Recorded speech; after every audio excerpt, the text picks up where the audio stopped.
Aquí está, ¿ve?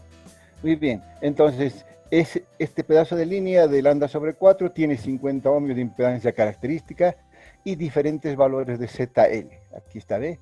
En el primer caso 80, este valor complejo y esta reactancia negativa. Muy bien, entonces la fórmula para calcular la impedancia de entrada de cualquier línea lambda sobre 4 es esta, ¿sí? ZA al cuadrado sobre ZL. Ya saben que esto es la entrada de la lambda sobre 4 y ZL es lo que está al final de la línea lambda sobre 4. Y ZA sería esto, el adaptador. Entonces, de aquí ya tenemos los valores de ZA, que sería 50, y va cambiando los valores de ZL. Entonces hacemos el simple cálculo, aquí está, ¿sí? 50 al cuadrado, ¿sí? Sobre 80, que es el primer caso. De lo mismo, 50 al cuadrado sobre este ZL, que es este complejo, y finalmente el caso C. Y obviamente aquí están también los resultados, ¿no?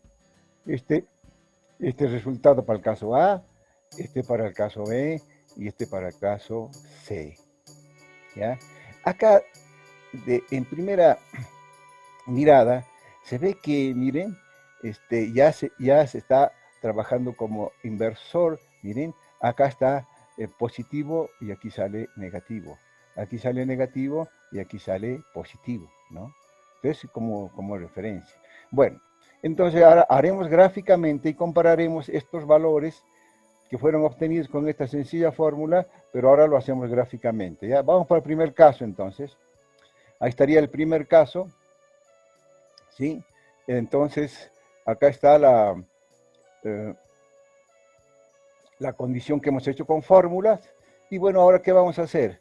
Como siempre, para entrar al diagrama, el primer paso es normalizar. Los datos que uno puede tener para normalizar, ¿cuáles son? Bueno, si nos dan la carga, este valor, empezamos por ahí, normalizamos la carga. Si nos dan el valor de la impedancia de entrada, normalizamos la impedancia de entrada.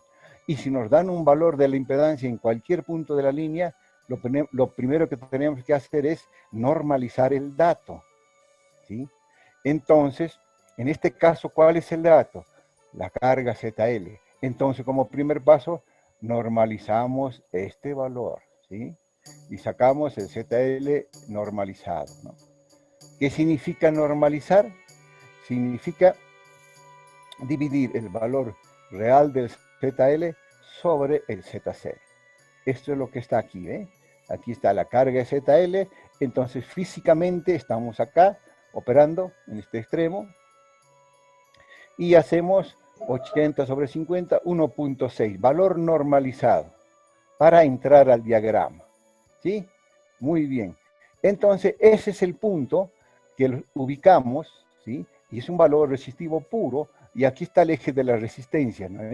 Este es desde el valor 0, acá está el valor 0 hasta el valor infinito, aquí. Entonces, este valor aproximadamente 1.6 está por acá, porque aquí está el 1.5, ya se dan cuenta entonces que cuando el valor normalizado está por esta zona, hay que tener mucho más cuidado porque el gráfico se reduce, ¿no? Sin embargo, si se opera por estas partes, si el valor normalizado sale por acá, se va a cometer obviamente menos error, ¿no? Muy bien, entonces ubicamos este punto, este dato. Ese es el valor normalizado 1.6, ese punto azul. Muy bien, físicamente estamos acá. Ahora, ¿qué tenemos que hacer para calcular la impedancia de entrada? Lo único que tenemos que hacer es desplazarnos desde la carga hasta la entrada. ¿Qué longitud? Ya es el dato, la longitud. Aquí está. Muy bien. Entonces, hacemos eso y vamos a tener que desplazarnos entonces una longitud lambda sobre 4. Ahora, miren, una vuelta completa, así, es lambda sobre 2. Como eso ya hemos visto cuando hemos hecho el coeficiente de reflexión de voltaje. Entonces, media circunferencia es lambda sobre 4. Por eso aquí aparece el punto de la impedancia de entrada. Este sería el valor de impedancia normalizada. Pero para verlo mejor, hacemos el punto A, hacemos el círculo aquí con 1, ¿ve? Con este punto de origen y este valor hacemos el círculo, ¿sí? Cuando estamos haciendo este dibujo acá, nos estamos desplazando con el coeficiente de reflexión de voltaje, ¿ve? Hasta acá. Y entonces aquí estaría la distancia recorrida, lambda sobre 4, ¿sí? Acá está. Y este sería la impedancia de entrada normalizada. Se lee ese valor, ¿sí? Acá aproximadamente es, ahí está, 0,625. Ese es el valor normalizado. Para conocer el valor real de esta impedancia hay que desnormalizar este valor. ¿Qué significa desnormalizar? Significa multiplicar por el valor de la impedancia. Aquí está el valor, la impedancia normalizada era esta, lo multiplicamos por 50 y hemos desnormalizado la impedancia de entrada. Muy bien, entonces esto siempre se va a repetir. ¿Sí? Siempre en el diagrama se trabaja con valores normalizados. Para calcular los valores reales hay que desnormalizar. ¿Está bien? Muy bien, entonces si ustedes ven aquí, gráficamente, el valor que nos da es 31.25, gráficamente, lo pueden hacer, ¿sí? Y que coincide en este caso con el de las fórmulas, ¿sí? A veces hay pequeñas diferencias, a veces coincide bastante bien. Entonces, ese es el caso. Vamos al caso 2. ¿Sí? En el caso 2, entonces, ahí está, ¿sí? El caso 2, el caso B, ¿sí? Igual vamos a normalizar la carga y ahora ya ese es un número complejo, igual hacemos la división y tenemos el punto C, ZL normalizado. Entonces ese es el punto en la carga, ¿no? Acá está el B. Muy bien, de nuevo hacemos el círculo para desplazarnos lambda sobre 4 ahora, ¿no? Entonces este eje de referencia sí es la mitad, así que ahora que desplazarse por acá, ¿está bien? Entonces, esa es la solución para el caso B. Igual, entonces vamos a desnormalizar, lo multiplicamos por esto, y aquí nos sale el valor gráficamente, ¿no? Si comparamos con esto, miren, hay muy poca diferencia. Estos márgenes son aceptables, ¿no? Aquí está, con fórmula y gráficamente, ¿ya? También podremos ver el otro caso, ¿sí? Este es el mismo círculo de hace rato, y no hay ningún problema, ¿ves? Aquí estábamos, pasamos lambda sobre 4, estamos en el D. Muy bien. Ahora, este sería el caso C, el último. Aquí está, ZL era un valor negativo, ¿no? Esta reactancia negativa, y aquí sacamos el valor normalizado y nos sale menos J040, ¿no?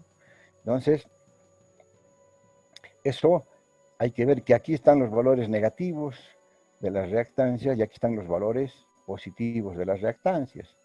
Entonces, este valor, ¿sí? Es este valor que está por acá. De nuevo, hacemos el desplazamiento, ¿sí? Ahí está el otro punto y ahí estaría el círculo, ¿ves? De acá, ¿no? Sí. Porque aquí está el punto ahora. De nuevo el círculo es desde acá hasta acá y aquí está el desplazamiento lambda sobre 4 hasta este punto E, ¿sí? Si hacemos el valor de esta lectura y lo multiplicamos por 50 para desnormalizar, nos va a salir este valor también, ¿no ve? Muy bien, entonces ese es el recorrido. Si queremos repasar todo, digamos, ¿cómo les quedaría a ustedes si esto se pregunta? Entonces tendríamos que tener esto, ¿no? Ahí estaría, ese es el primer caso, ahí está, el segundo caso con su círculo, ¿eh? Y estaría completo. Así sería la representación, digamos, hacerlo en forma manual, ¿no? Cuando yo pregunto en el examen, entonces siempre tienen que traer sus diagramas de Smith y el resultado de este ejercicio, esta sería la presentación final, ¿no? De esta manera. Muy bien. Entonces, para esto hay que hacer ejercicios, ¿ya? Para manejar esta carta hay que hacer ejercicios. Esa es la mejor manera de manejar esto. Seguro que yo pregunto esto en el primer parcial, a veces pregunto en el final e incluso a veces en el 2T, ¿sí? Porque, ¿por qué es extremadamente útil? Porque a pesar de la cantidad de fórmulas que nosotros hemos visto, ¿no es cierto? Hay casos en que no se puede resolver por ninguna de las esa cantidad de fórmulas que nosotros hemos visto, sino gráficamente. Por eso esto se sigue utilizando e incluso hay este, esta carta es del texto que tenemos de referencia, pero obviamente ahora en la red hay textos con mayor precisión, incluso con otros mayores detalles que se puede utilizar. Ya es mucho más amplio que lo que yo estoy diciendo acá y que este gráfico, lo que realmente hay en las cartas, ¿no? Entonces hay que ver aquí, por ejemplo, el desplazamiento, ¿no?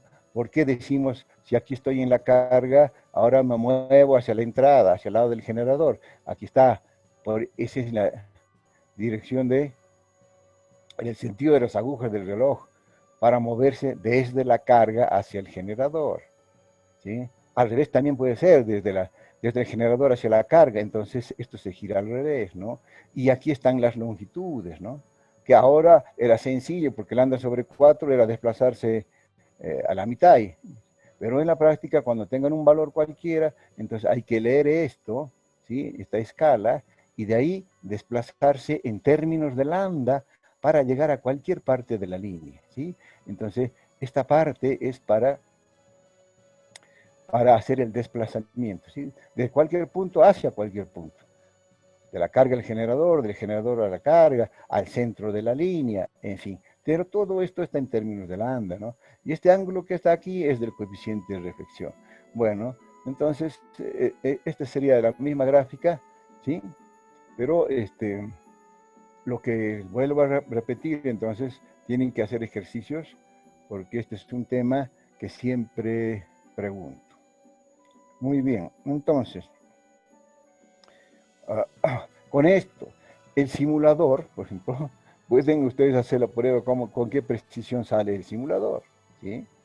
Esto, lo que hemos hecho ahora, así más o menos con, eh, con esta carta, con la precisión que tiene esta carta, y nos ha dado esos resultados, ¿sí?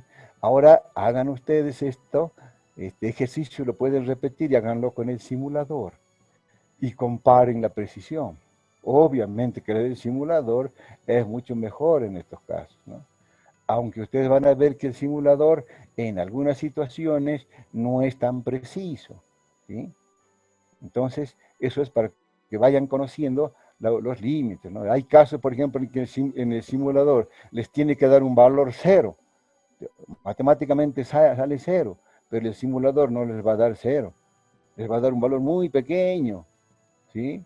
0.01 por 10 a la menos 4, o a veces les da incluso un valor negativo. Entonces, por eso es que deben practicar tanto forma manual y con el diagrama de Smith. Ahí sí van a apreciar las ventajas que es trabajar con el simulador, que justamente es específico para nuestra materia, ¿no?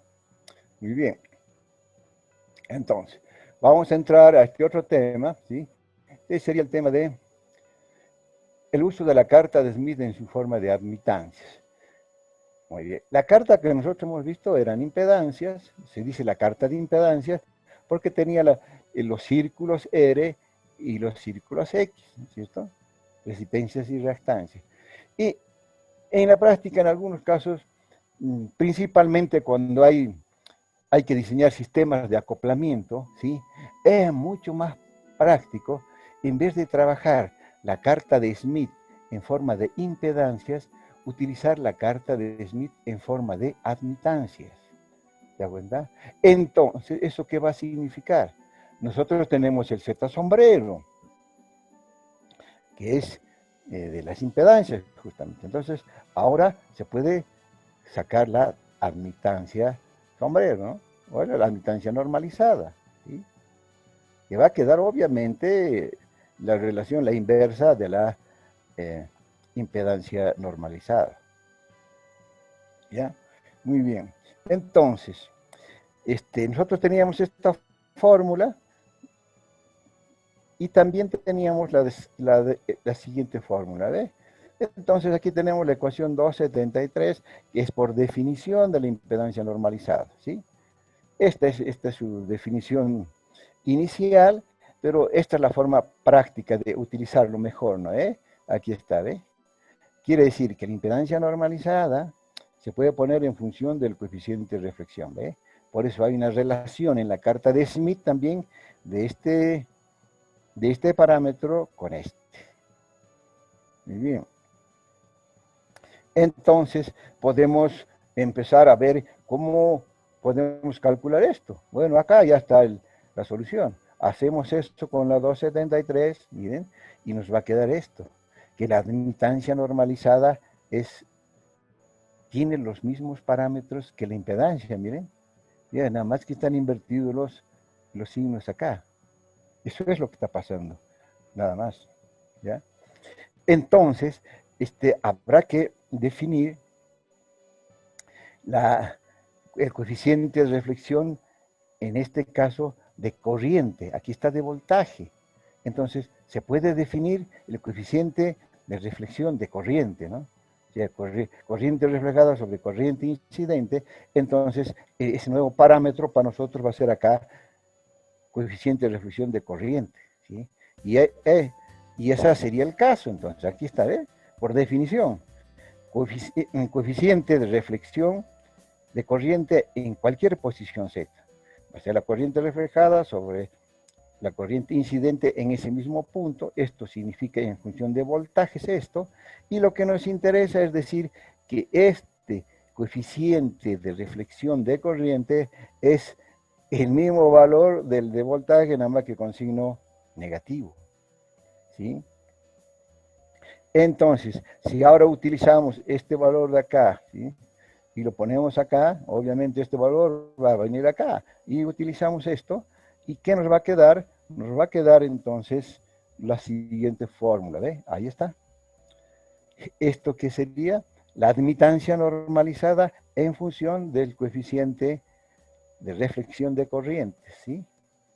Y entonces esto, al igual que hemos hecho con la parte de impedancias, esto va a tener también su parte resistiva y su parte reactiva. Esto quiere decir que la gráfica de la admitancia normalizada es exactamente la misma que la de la impedancia normalizada. Lo único que hay que tener en cuenta que lo que en la impedancia era el valor de la resistencia R, ahora es este G. Y en la parte reactiva lo que era X, ahora es B. Conclusión, las expresiones normalizadas de la impedancia y de la admitancia son idénticas. Cada uno con su respectivo coeficiente de reflexión. Eso quiere decir que si nosotros a un gráfico de impedancias le cambiamos las letras R por G y X por B y se utiliza exactamente. Muy bien, acá está el concepto entonces. En este caso tendremos círculos G y círculos B, que son idénticos a los círculos R y a los círculos X de la impedancia. Muy bien. Entonces, si se utiliza la carta de impedancias para sacar estos valores, lo único que hay que tener en cuenta es lo siguiente. Los valores de G se leen en los círculos R y los valores de B se leen en los círculos X, ¿no? Muy bien. Eso es todo. En realidad, si utilizamos estos gráficos nosotros antes de disponer del simulador, ¿no? Entonces, lo que pasa es que el simulador, como es específico para esta materia, con toda esta notación que nosotros estamos haciendo, maneja indistintamente la carta de impedancias o la carta de admitancias, ¿sí? Y espero de todas maneras, si quieren ver, también hay una carta de admitancia. Miren, es esta, ¿ve? Si ustedes ven exactamente igual que la otra, ¿ve? Aquí está G igual a 0, sería R igual a 0, ¿no? Y aquí también infinito, todo lo demás es lo mismo, ¿sí? Por eso, para el simulador, maneja cuando le conviene esta de admitancia y cuando conviene el de impedancias. Muy bien. Entonces, de esto habríamos concluido básicamente todo este tema ya de... Estamos finalizando la primera parte. Solamente la próxima semana, el próximo miércoles, finalizamos todo lo referente a la línea de transmisión. Para ingresar ya en el otro tema, que es guías de onda. Muy bien, miren entonces ahora cómo se puede trabajar para la adaptación. Y hemos dicho que adaptador, acoplador, equilibrador, era el mismo nombre, ¿sí?, para estos dispositivos, cuya función es evitar que el voltaje reflejado vuelva hacia el generador, ¿ya? Ese mismo concepto lo hacemos, pero ahora ya hablamos acá de la admitancia, y es cero, y aquí también, la admitancia de la carga. Cuando esto esté diferente, entonces también va a haber la corriente reflejada, ¿sí? Muy bien, entonces tenemos que evitar eso, ¿ya? Ya habíamos visto este esquema. Entonces, ¿cuál es la situación? ¿Qué hay que hacer aquí? Hay que hacer que en este punto A y A', ¿sí?, la señal que esté bien avanzando en este sentido, ¿sí?, siempre que está avanzando ve y es cero.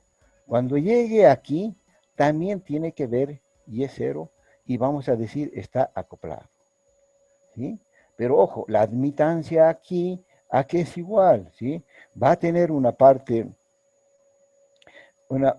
resistiva y una parte reactiva. Entonces, este pedazo de línea de transmisión, ¿sí?, tiene que estar a una cierta distancia, ¿sí?, para que con los valores que tenga esto, más el valor de esto, ¿sí?, entreguen acá una cierta admitancia, ¿sí?, que sería igual a I sub 0 y en forma genérica más JS. Eso es lo que está aquí, ¿ve? Habrá una distancia L1 para la cual aquí tendremos una admitancia Y que va a ser igual a Y0 más 7JS. ¿Ve? Ahora, si en ese lugar, en este punto A y A', se tiene un acoplador en paralelo, sería este pedazo de línea de transmisión, ¿sí?, cuya admitancia, la admitancia de este pedazo, ¿sí?, sea igual al valor contrario de esta parte. Si aquí yo tengo más JS, entonces este pedazo me tiene que presentar en ese mismo punto la admitancia de menos JS. ¿Para qué se hace eso? Porque aquí se van a sumar las admitancias y al sumar este valor con este valor, ¿sí?, se van a eliminar y va a quedar Y sub 0. Y en esa condición se dice es condición de acoplamiento. ¿Se ve? Este valor Y sub, lo que se mira desde acá hacia allá, tiene que ser Y0. Y como esto es Y0, estamos en condición de acoplamiento. Muy bien, matemáticamente lo que está acá, lo escribimos aquí así.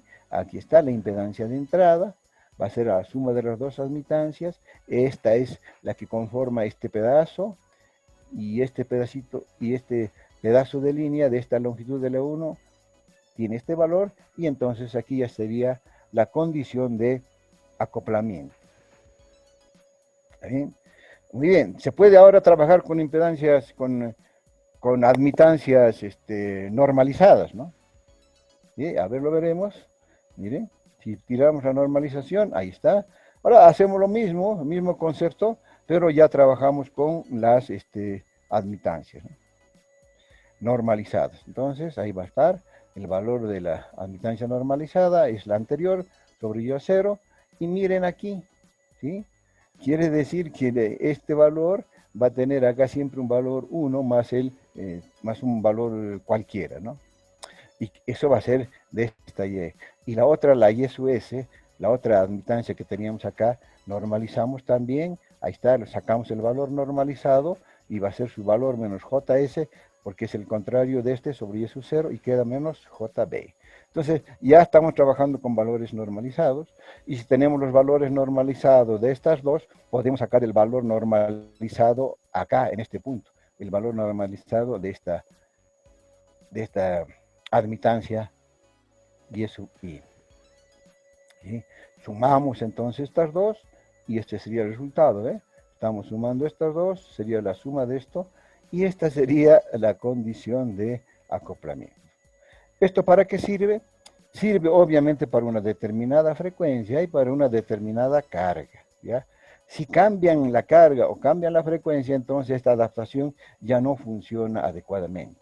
Pero si se mantiene la carga, el valor de la carga, y se mantiene la frecuencia, esto es una buena adaptación.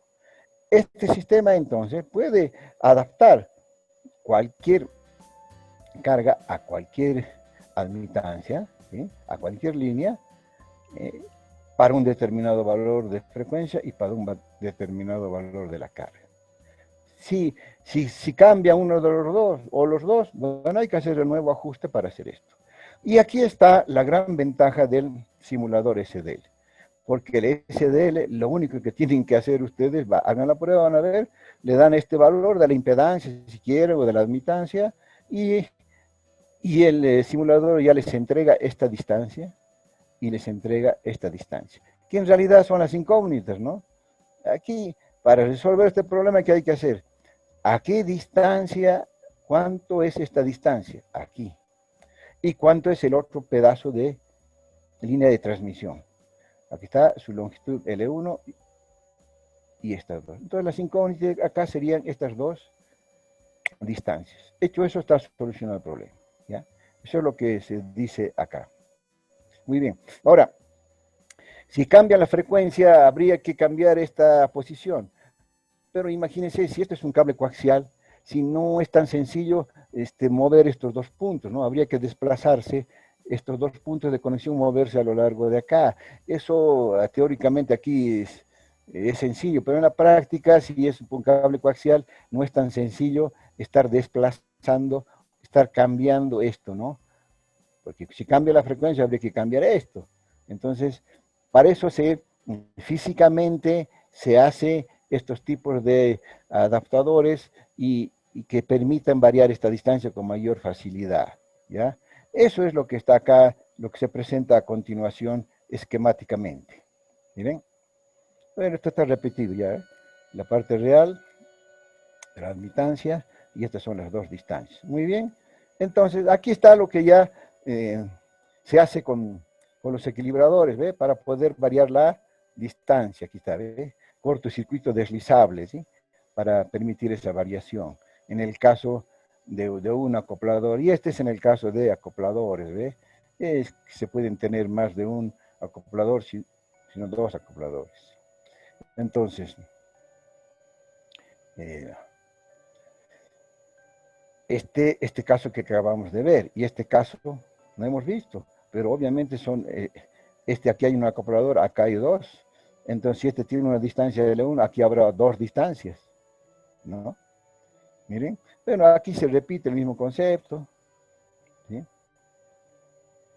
Muy bien, entonces, y pasaremos a ver ahora cómo sería el esquema en el caso de dos acopladores, ¿no? Todo lo que está acá es la explicación que acabo de decir.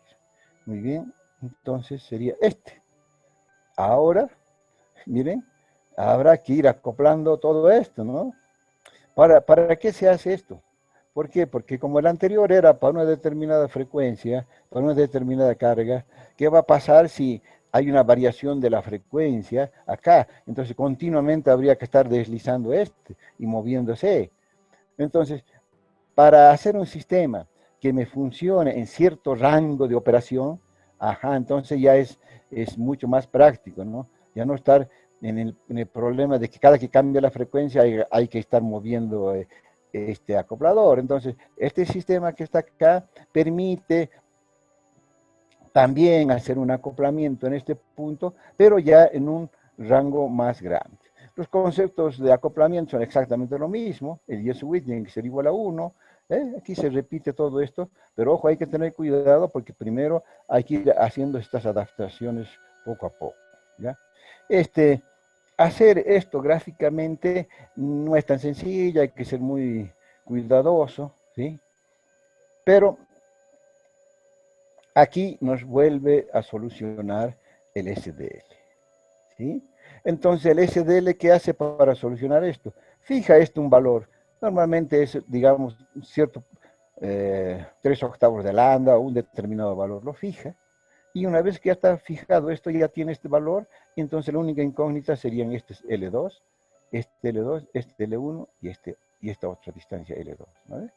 Entonces, eso lo hace el simulador simplemente desplazando el cursor y cómo le va dando los valores y le entrega. O sea, todo lo que gráficamente, manualmente, hay que ser muy cuidadoso, el simulador nos simplifica la situación, ¿ya? Aquí sí se nota verdaderamente la utilidad del simulador, ¿eh? Un gráfico simplemente para tener idea lo que implicaría esto, hacerlo manualmente, está a continuación, ¿eh? Miren, acá están todos los sistemas, aquí está, ¿ve? El lambda sobre 8 sería eh, la primera longitud incógnita, después se va buscando los círculos X, en fin, miren, no es tan sencillo esto. Pero por suerte para nosotros todo este gráfico lo vamos a hacer siempre con el simulador. No pregunto esto yo en el examen, ¿ya? Este tipo de acoplamientos.